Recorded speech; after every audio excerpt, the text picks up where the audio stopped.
भाई इन सब ने इंशाल्लाह मुझे वोट देना है। क्यों भी देना वोट या नहीं देना नवाज शरीफ को? जिन्होंने वोट देना वो हाथ खड़ा करो। ये सारा जलसा ही वोट दे रहा है माशाल्लाह। ये पूरा मानसेरा यहाँ आया हुआ है और इंशाल्लाह देखो ये बात सब ठीक है। ठीक देखो बात भाई अब बस जी।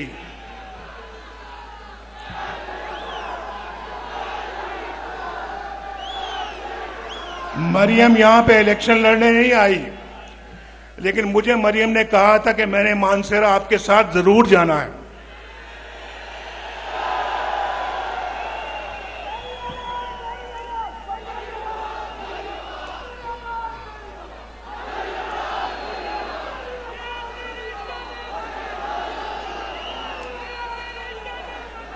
मानसेरा और केपीके में सुनिए मेरी बात। मानसेरा को जो मैंने आज देखा है, मैं हेलीकॉप्टर से आया, लेकिन यहां मैं गाड़ी में भी घूमा हूं। मुझे मानसेरा वही लगा है जो मैंने आज से 10 साल पहले देखा था, जो मैंने 20 साल पहले देखा था, जो 40 साल पहले देखा था। वही मानसेरा है, कुछ नहीं बदला। और सुने आप, कुछ बदला नहीं है। मैं सिर्फ आपसे पूछता हूं, ये केपीके के अवाम से पूछता हूं, इससे पूछता हूं, ये जो खड़ा है यहां पे अमीर मकाम, ये सवात से है, पेशावर से है, इससे भी पूछता हूं, यहां जो 10 साल जिनकी हुकूमत रही है केपीके में, उन्होंने केपीके का और मानसेरा का क्या किया? क्या बनाया उन्होंने यहां पर?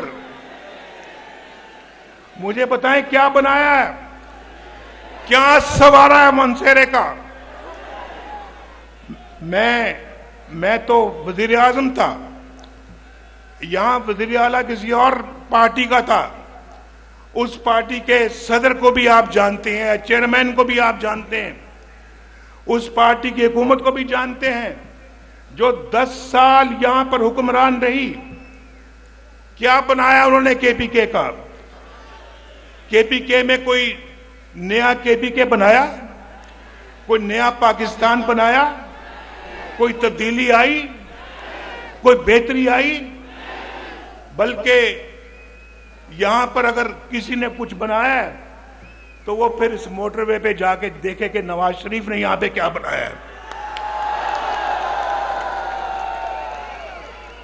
मोटरवे देखी कभी या नहीं देखी? अच्छा सुनो, आज मैंने मोटरवे पे आना था और मेरा पूरा इरादा था कि मैं मोटरवे से इस्लामाबाद से मानसेरा जाऊं।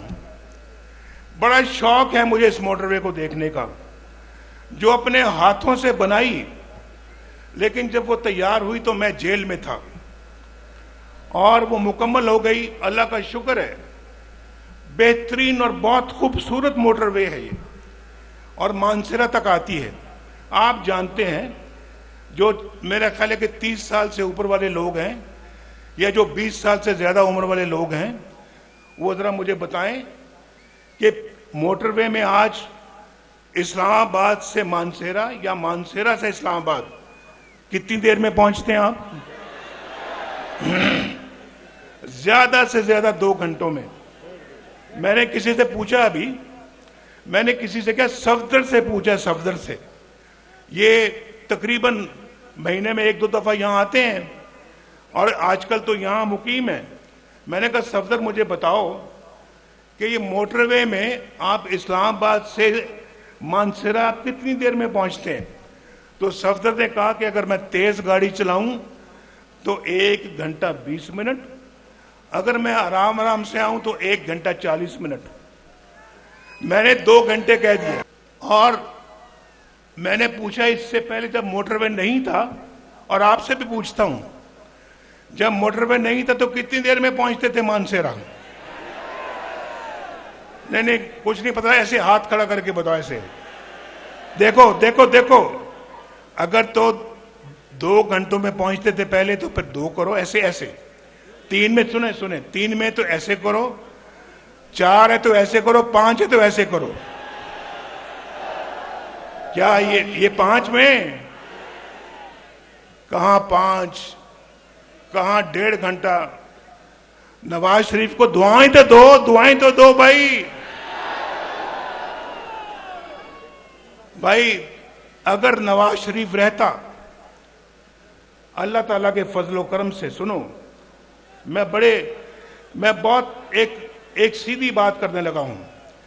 अगर नवाज शरीफ को ये जज ना निकालते, ये 5 जज अपने मुल्क के वज़ीर आज़म नवाज शरीफ को ना निकालते, आज इस शहर में, मानसेरा में, एक खूबसूरत तरीन एयरपोर्ट होता,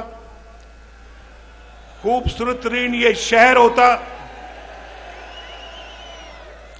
और ऐन मुमकिन है कि खूबसूरत तरीन एक मेट्रो बस होती यहां पे। और इस्लामाबाद से लेकर यहां तक, और यहां से लेकर मुजफ्फराबाद तक, सुनो, एक खूबसूरत ट्रेन होती, ट्रेन, रेलगाड़ी, और होती, और इसी दौर में होती है 2022 से पहले मुकम्मल हो चुकी होती। ये मैं आपको अल्लाह के फजल करम से दावे से कह रहा हूं। ये नवाज शरीफ का मंसूबा था, यहां से मुजफ्फराबाद तक मोटरवे, मुजफ्फराबाद से लेके वहां वो जो डैम है हमारा, क्या नाम है, मीरपुर में मंगला डैम तक मोटरवे होती। और आपके पास चॉइस होती कि जब आप कराची लाहौर से आ रहे होते यहां पे मानसेरा, तो आप दीना से यहां मुजफ्फराबाद आते, मुजफ्फराबाद से मानसेरा आते। और ये भी रास्ता, ये भी मोटरवे से, अब तो माशाल्लाह यहां से इस्लामाबाद मोटरवे है, मोटरवे आगे इस्लामाबाद से लाहौर और कराची। और देखें, मेरी बात सुने, मैंने कराची तक मोटरवे बनाने का मंसूबा बनाया हुआ था, वो सक्कर में आके रुक गया।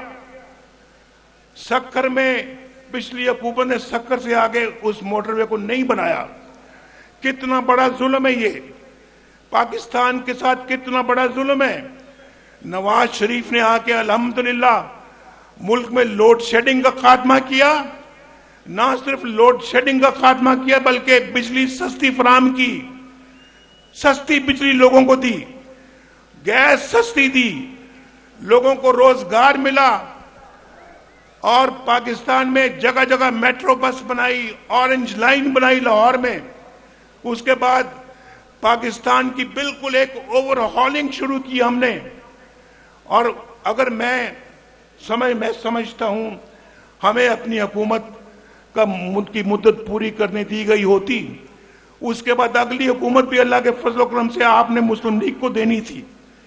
यहां कोई मानसेरा में, मैं दावे के साथ कहता हूं, अल्लाह के फजल करम से कोई शख्स, कोई नौजवान यहां पर बेरोजगार ना होता। सबके पास बाइज्जत रोजगार होता, यहां पर हर घराना खुशहाल होता, हर घर में रोशनी के चिराग जल रहे होते। और पाकिस्तान के अंदर एक जमाना था, नवाज शरीफ वज़ीर आज़म था, आपको याद होना चाहिए, सब्जियां 10-10 रुपए किलो बिकती थी। सब्जियां 10 रुपए किलो बिकती थी या नहीं बिकती थी? और 60 रुपए लीटर तेल था, पेट्रोल था या नहीं था? और घी सस्ता था, चीनी 50 रुपए किलो थी। और उसके बाद आप जानते हैं कि पाकिस्तान के अंदर कोई महंगाई नहीं थी, अल्लाह ताला की बड़ी बरकत थी। लेकिन इन जालिमों ने पाकिस्तान का सत्यानाश किया, पाकिस्तान को डगर से निकालकर नीचे गिरा दिया। और आज हम पीछे रहते रहते दुनिया में बहुत पीछे रह गए हैं। रुपया 104 रुपए, डॉलर 104 रुपए पे हमने बांध के रखा हुआ था, आज डॉलर ही कंट्रोल में नहीं आता। और ये सब कुछ ये जो है ये तोहफा, ये बदनसीब तोहफा ये पिछली हुकूमत ने आपको दिया है। नवाज शरीफ तो एक बहुत उम्दा पाकिस्तान छोड़कर गया था, बहुत उम्दा पाकिस्तान छोड़कर गया था या नहीं बोलो? ये एवं नहीं सजने, कुछ करांगे तो सजणगे।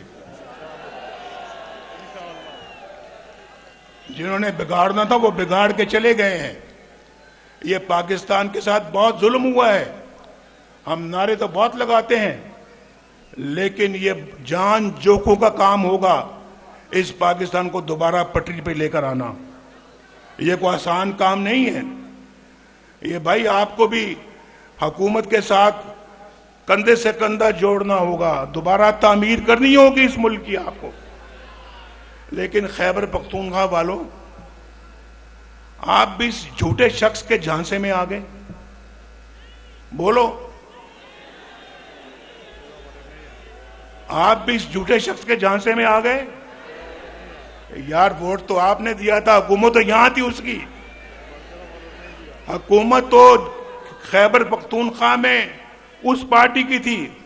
और मुझे बड़ी अच्छी तरह से याद है जब 2013 के इलेक्शन हुए, तो जब मैं वज़ीर आज़म बन गया, मौलाना फजलुर रहमान साहब हमारे बड़े अच्छे साथी हैं और बेपनाह इज्जत करता हूं मैं उनकी, बड़ा एहतराम करता हूं। वो मेरे पास आए वज़ीर आज़म हाउस में, मुझे कहते हैं नवाज शरीफ साहब, हमारे पास भी बहुत तादाद है लोगों की, मेंबरों की, असेंबली के मेंबरों की। आप और हमारी हुकूमत, हमारी पार्टी मिलकर खैबर पख्तूनख्वा में हुकूमत बना सकते हैं, तो हम बनाते हैं। मैंने कहा देखो मौलाना साहब, आप बिल्कुल बजा फरमाते हैं। अददी एतबार से उनकी पार्टी जो है वो हमसे 1, 2, 3 वोटों से ज्यादा है, तो उनका हक पहुंचता है कि वो गवर्नमेंट बनाए, और वो गवर्नमेंट बनाने का हक हमें उनसे नहीं छीनना चाहिए। बहरहाल मौलाना साहब को मैंने कायल किया कि नहीं, हमें उनको मौका देना चाहिए। और देखिए उन्होंने इस सूबे को कितना बिगाड़ के रख दिया है। इस सूबे को पहले से भी बुरे हाल में कर दिया है। और फिर मैं समझता हूं जी कि इंशाल्लाह अब इस सूबे को संवारने का मौका आया है। हम में से किसी को अब कोई कसर नहीं छोड़नी चाहिए। खैबर पख्तूनख्वा को पाकिस्तान का बेहतरीन सूबा बनाना चाहिए।